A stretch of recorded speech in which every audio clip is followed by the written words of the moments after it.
Assalamualaikum warahmatullahi wabarakatuh. Wastapun Sabrina kelas 12 IPA hiji. Di dia simkuring bade ngalakonan ujian praktek bahasa Sunda nyaeta macakeun warta ngeunaan banjir.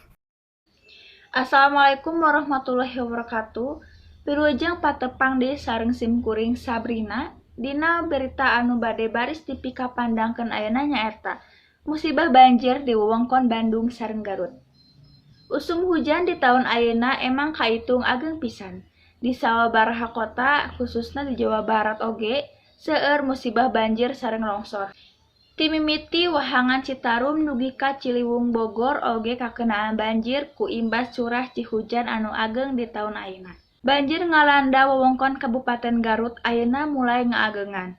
Dugi ayeuna tos aya sababaraha kacamatan nu kakenaan imbas mudalna wahangan Citarum saantos si hujan nu lumangsung turun ageng ti sababaraha dinten kalewat. Akibatna tina tragedi banjir di Garut saeutikna ngakibatkeun karusakan di 7 kacamatan nu aya di Kabupaten Garut. Dumasar kana data nu aya, banjir bandang eta teh mangrupakeun banjir anu paling ageng nu pernah aya di Kabupaten Garut. Bancana banjir eta ngarenggut korban jiwa dugi ka 20 genep urang. Di antawisna 23 urang deui nu teu acan kapanggih. Dugi ka ayeuna oge atos seueur reng-rengan wangi nu kapaksa nyicingan daerah pangungsian di palantaran anu kalangkung aman. Sedengkeun tragedi banjir di Bandung kota ngakibatkeun saeutikna saurang korban jiwa, sanajan tragedi banjir di Bandung ieu pasti ngakibatkeun loba korban jiwa atawa karusakan masukana sapertos di Garut. Nangging tragedi banjir ieu teh pikeun jalan ingatan pikeun urang sadaya.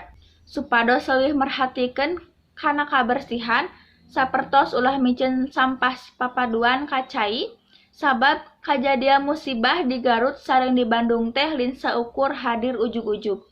Nangging aya patalina sareng pola pikir anu salah ti jalmina.